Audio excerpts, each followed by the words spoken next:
I had exactly 60 seconds before the cork popped and the neurotoxin hit his bloodstream. My fingers fumbled against the cold glass of the backup bottle, my apron slick with a sweat that had nothing to do with the humid Seoul night. The warning note I'd scrawled was hidden in the palm of my hand, the paper damp and fragile, feeling like it might dissolve before I could bridge the gap to table 1. Around me, the club breathed with the heavy, rhythmic pulse of power, the clink of heavy gold watches against crystal, the scent of expensive tobacco, and the terrifyingly calm silence of the men who own the city. In the center of it all sat Kang Tae-Mu, a man of sharp angles and black ink, looking down at his menu as if he weren't seconds away from his final meal. Across from him, his brother Ji-hoon wore a smile that looked like a razor blade.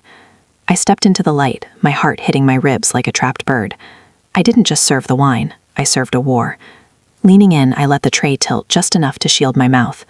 "Don't drink it," I breathed, the scent of his wood smoke cologne filling my lungs. Your brother dosed the bottle. The dining room at the Gilded Cage was a masterpiece of orchestrated silence. To the elite who sat at the linen-covered tables, Nia was less than a person. She was a ghost in a crisp white apron, a silent extension of the silver service she carried. This was the art of the high-end waitress, to be everywhere and nowhere at once, to anticipate a need before it was voiced, and to vanish into the shadows of the mahogany paneling the moment the wine was poured. She moved through the room with a practiced, liquid grace, her eyes never meeting those of the guests, yet seeing everything. She saw the flick of a diamond-encrusted wrist, the nervous sweat on a junior partner's brow, and the way power sailed over the room like a heavy, suffocating perfume. It was a dance of invisibility, and Nia was a prima ballerina. Her station tonight included the corner booth, the most secluded spot in the house, occupied by a man whose name was whispered in boardroom hallways with equal parts reverence and dread. Standing beside him was Ji-hoon, his most trusted shadow. Nia was refilling a water carafe at the side station, her back partially turned, her movements rhythmic and mechanical. Through the distortion of a decorative glass partition, she watched Ji-hoon's reflection. He was smooth, his face a mask of loyal stoicism as he reached into the breast pocket of his tailored suit. With a sleight of hand that would have been beautiful if it wasn't so deliberate, he unscrewed a tiny, translucent vial. He didn't look around, he didn't need to. He moved with the confidence of a man who knew that in this room, the help was blind. As he reached for the freshly uncorked bottle of vintage Bordeaux, Nia saw the faint, shimmering dust fall from the vial into the dark liquid. It vanished instantly, swallowed by the deep red of the wine. Ji-hoon swirled the bottle once, a gentle, elegant motion, before setting it back down with a practiced click. Nia's breath hitched, a tiny hitch that felt like a gunshot in the quiet room. Her hands trembled against the cool glass of the carafe, and for a split second she was certain the vibration would give her away. The invisibility she had spent years perfecting suddenly felt like a thin, fraying shroud. She was no longer just a witness to the excess of the elite. She was a witness to a slow-motion execution. She looked down at the floor, focusing on the intricate pattern of the carpet, her heart hammering a frantic rhythm against her ribs. She had to move. She had to serve the next table. But the image of that shimmering dust was burned into her retinas, a ghost in the glass that refused to disappear. The air in the corner booth had grown heavy, thick with the scent of expensive tobacco and the metallic tang of impending doom. Nia felt the weight of the poison Bordeaux like a physical heat against her skin as she hovered in the periphery. Ji-hoon stood like a sentinel, his gaze fixed on the middle distance, his posture a study in lethargic lethality. He didn't expect a threat from the shadows. He didn't expect the furniture to move. Nia's pulse was a drumbeat in her ears, drowning the low murmur of the violinists in the foyer. She held a fresh, identical bottle of the same vintage against her hip, hidden by the folds of her long black apron. This was the gamble. If her timing was off by a fraction of a second, or if a single guest turned their head, she wouldn't just lose her job, she would lose her life. A sudden burst of laughter erupted from a nearby table, a sharp, braying sound that drew Ji-hoon's eyes for the briefest of flickers. It was the only opening she would get. She glided forward, her movements stripped of all hesitation. She reached the side table where the decanter and the tainted bottle sat. With her left hand, she lifted the poisoned wine, and with her right, she slid the clean replacement into its exact footprint. The transition was seamless, a sleight of hand born of 1,000 shifts and 1,000,000 polished glasses. The glass didn't clink. The label faced the exact same degree of the compass. As she pulled the lethal bottle back into the shadows of her apron, Ji-hoon's gaze snapped back to the table. Nia didn't stop. She didn't look at him. She leaned in slightly, her voice a whisper of professional silk as she topped off a water glass for the man in the center of the booth. "Would you care for more ice, sir?" she asked, her voice steady despite the roar of adrenaline flooding her system. The man didn't even look up, dismissively waving a hand. Ji-hoon's eyes slept over her, cold and analytical, searching for an anomaly that wasn't there. For a heartbeat that felt like an eternity, he lingered on her face. Nia kept her expression a mask of dull, subservient obedience, the face of a girl who thought of nothing but tips and tired feet. Finally, he nodded once, a silent dismissal. Nia backed away, her steps measured and slow. It wasn't until she reached the heavy swinging doors of the kitchen that the tremors took hold. Her fingers were cramped around the neck of the poison bottle, the glass slick with her own sweat. She had done it. She had stolen a death, but as she looked back through the porthole window, she knew the night was far from over. The poisoned bottle felt like a live wire in Nia's hand as she tucked it into the depths of a bussing bin, burying it beneath soiled napkins and discarded silver. But the danger hadn't passed. It had only shifted shape. Across the room, the man in the center of the booth, Tae-Mu, reached for the clean glass she had just placed before him. He was the target, the titan of this underworld, and he was currently lifting a glass of untainted wine while Ji-hoon watched with the predatory patience of a man waiting for a heart to stop. Nia knew the rhythm of the room was about to break. If Tae-Mu didn't die, Ji-hoon would know the bottle had been compromised. If he did drink, and Ji-hoon realized it was the wrong wine, she was dead anyway. There was no safety in silence anymore. She grabbed a fresh linen napkin and moved toward the booth one last time, her legs feeling like lead. She pretended to adjust the candle on their table, leaning in close, too close for a servant, a breach of the invisible wall she had spent years building. Tae-Mu's eyes, sharp and obsidian, flicked up to hers. They were eyes that had seen everything and forgiven nothing. As she leaned over, the scent of his expensive cologne mixed with the copper tang of her own fear. "Don't drink it," she breathed. The words were barely a vibration, a ghost of a sound meant only for his ears. Tae-Mu's hand froze with the crystal rim just inches from his lips. He didn't flinch. He didn't look at Ji-hoon. His entire aura shifted, a sudden, terrifying stillness that sucked the air out of the booth. He looked at Nia, really looked at her, searching for the lie in our panicked pupils. "What did you say?" he asked, his voice a low, dangerous silk. Before she could repeat the warning, before Ji-hoon could react to the breach in protocol, the world outside exploded. A deafening crack tore through the refined atmosphere of the lounge. The massive floor-to-ceiling windows, which had stood as a shimmering barrier between the elite and the street, disintegrated into a million diamond-like shards. The sound was a physical blow, a roar of shattering glass and sudden violent wind. Nia was thrown back by the force of the percussion. Screams replaced the violin music as the first high-caliber round buried itself in the mahogany paneling, exactly where Tae-Mu's head had been a second before. In the chaos of smoke and falling crystal, the invisible waitress was invisible no longer. She was at the center of the storm, and the man whose life she had just saved was reaching for her through the debris. The world was a kaleidoscope of shattered crystal and strobe light muzzle flashes. Nia felt a hand like a vice clamp onto her upper arm, pulling her upward just as a second volley of gunfire shredded the velvet upholstery where she had collapsed. It was Tae-Mu. His eyes were no longer those of a distant god. They were burning with a cold, tactical fire. "With me," he commanded, his voice cutting through the high-pitched ringing in her ears. He didn't ask her name, and he didn't offer a choice. He knew that the moment she had whispered that warning, her life in the shadows was over. Leaving her behind would be a death sentence, and Tae-Mu did not leave his debts unpaid. They burst through the service exit into the biting chill of a Seoul downpour. The rain fell in heavy silver sheets, illuminated by the neon glare of the city's heart. A black sedan skidded to the curb, tires screaming against the slick asphalt. Ji-hoon was already at the wheel, his expression unreadable, though his eyes caught Nia in the rearview mirror for a fraction of a second, a look of pure, predatory calculation. "Drive," Tae-Mu barked, as he shoved Nia into the leather interior and piled in beside her. The car lunged forward, throwing Nia against the door. Behind them, two SUVs roared out of the darkness, their headlights cutting through the rain like the eyes of deep-sea monsters. The chase was a blur of motion and sound. Seoul transformed into a smear of electric blue and poisonous pink as Ji-hoon weaves through the midnight traffic of Gangnam. Nia pressed her forehead against the cool glass, her breath fogging the window. Every time the sedan banked hard around a corner, she felt the centrifugal force trying to tear her away from reality. She watched the reflection of the neon signs dancing on the wet pavement, a dizzying rhythm that matched the frantic pounding of her heart. A bullet punched through the rear window, showering them in safety glass. Nia screamed, ducking into the footwell, but Tae-Mu remained upright. He reached into his jacket, pulling a sleek, dark handgun from a holster. He didn't look at her. His focus was entirely on the hunters behind them. "Stay down," he said, his tone strangely calm amidst the chaos.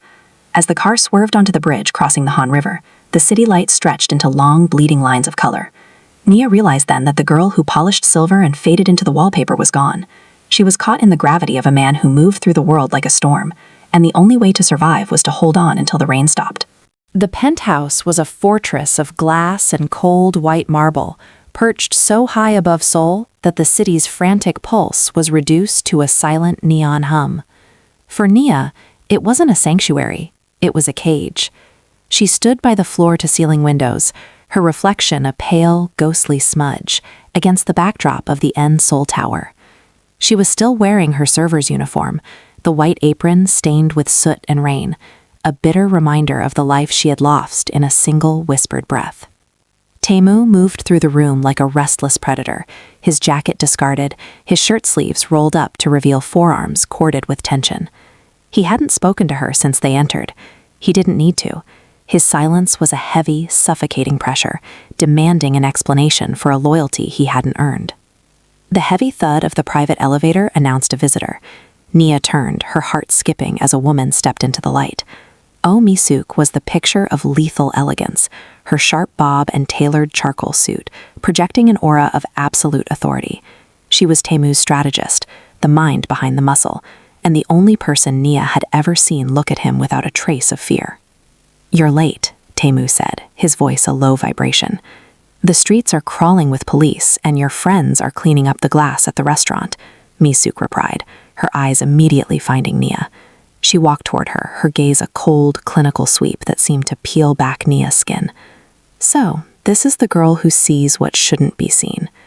Mi-suk stopped inches away, the scent of expensive sandalwood trailing after her. She reached out, tilting Nia's chin up with a gloved hand. There was a flicker in her eyes, not quite pity, but a recognition that made Nia's blood run cold. It was the look of a player identifying a new piece on the board. "She saved my life," Tae-Mu noted, leaning against a minimalist desk.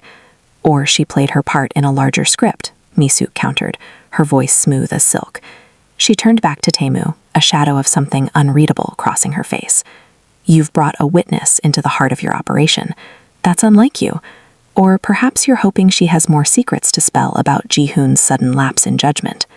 As the two of them began to speak in hushed, urgent tones about logistics and betrayals, Nia caught Mi-suk's reflection in the glass. The woman wasn't looking at Tae-Mu. She was watching the door, her fingers twitching rhythmically against her thigh. It was a tell, a nervous habit hidden behind a mask of perfection. In this house of mirrors, Nia realized that the person who had come to save them might be the one holding the next vial of poison. The penthouse was no longer a fortress. It was a tomb in the making.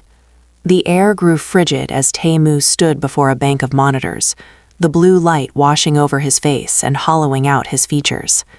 He had been tracing the digital breadcrumbs of the night's failed assassination, expecting to find an outside rival. Instead, he found a mirror. The encryption on the security feeds had been bypassed with a ghost key, a code only 2 people possessed.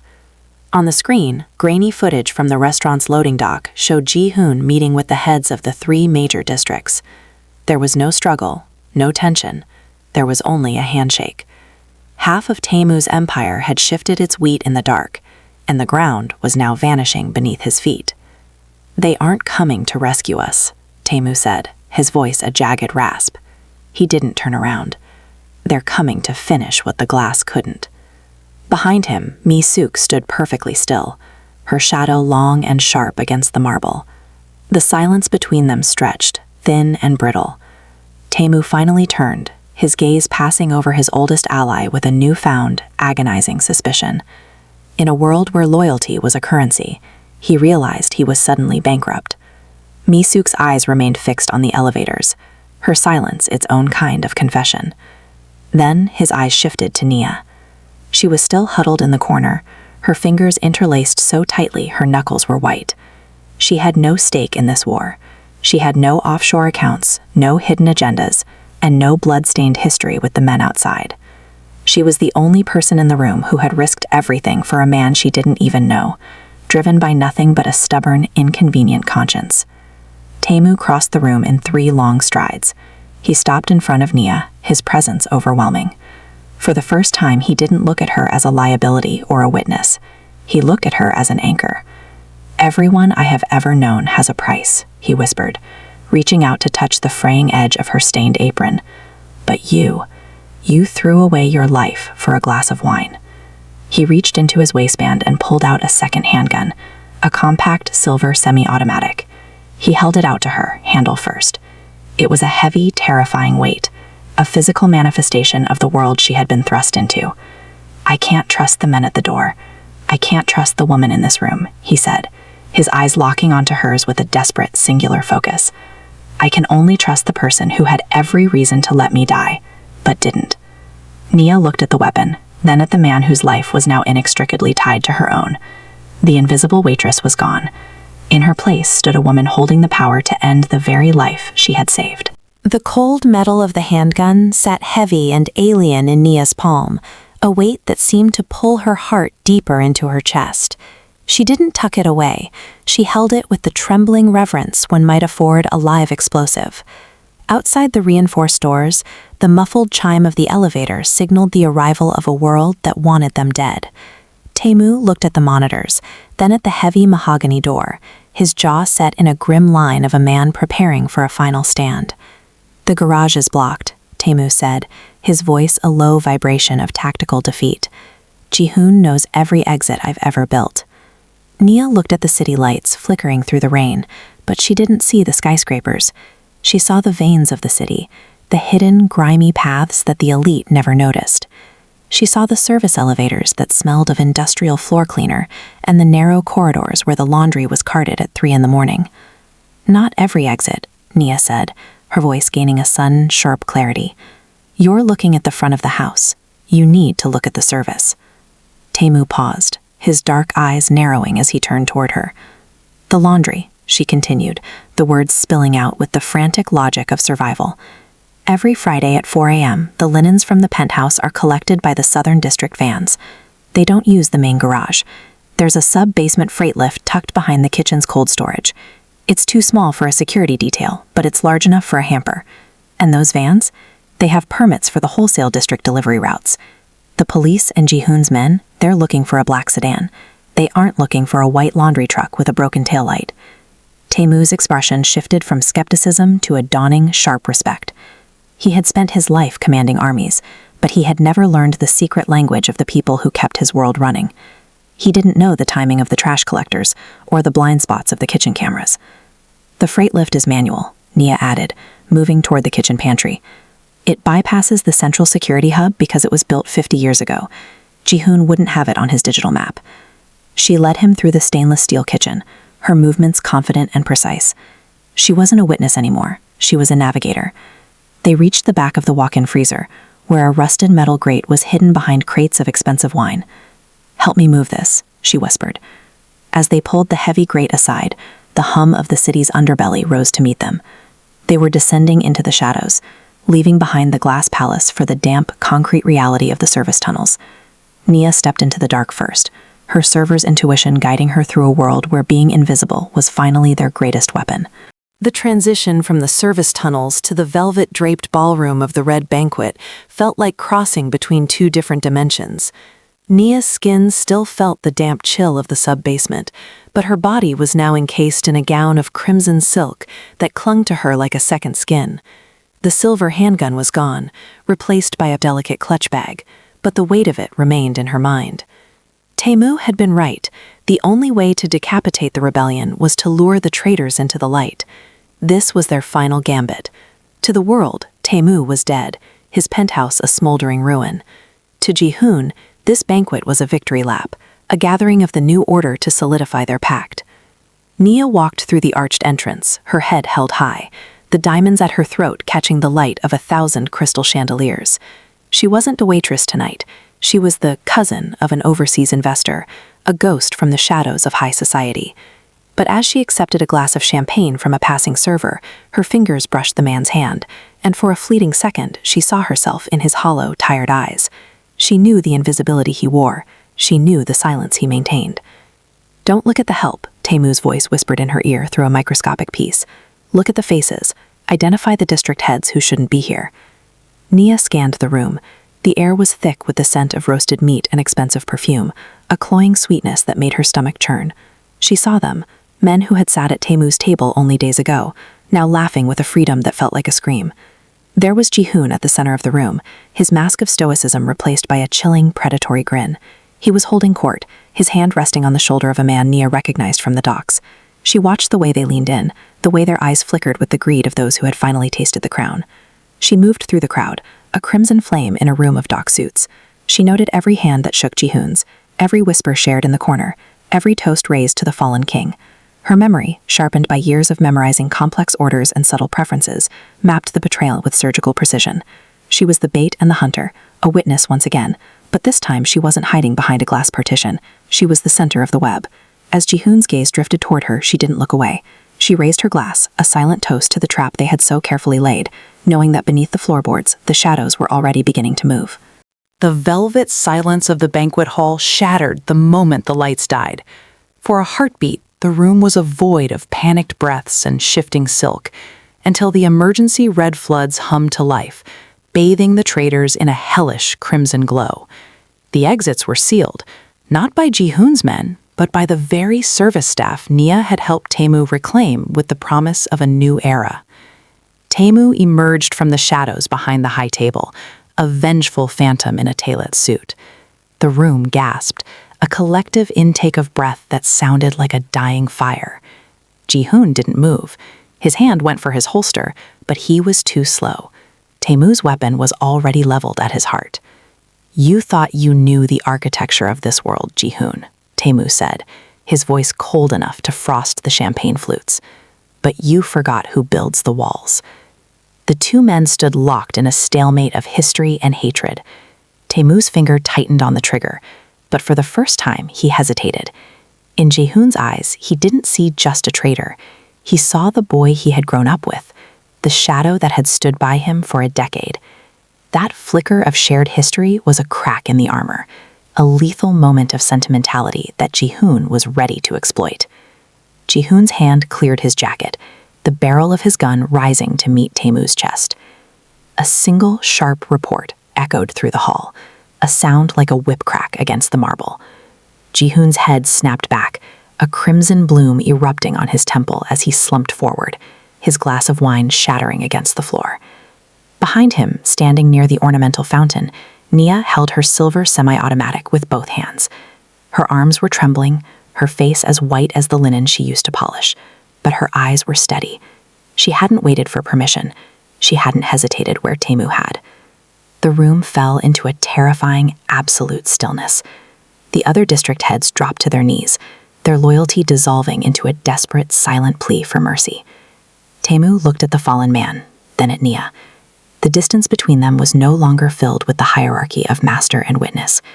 He walked toward her, stepping over the wreckage of his past, and placed his hand over hers, gently lowering the weapon. "The ghost has stopped hiding," he whispered, his voice thick with a strange, dark reverence. Nia looked at the room, at the men who feared her, at the power that now pulsed through the air like a living thing. She wasn't just a server anymore, and she wasn't just a survivor. She was the architect of the silence. Together, they turned to face the remnants of the family, the crimson silk of her dress, matching the new legacy they would write in the blood of those who dared to blink.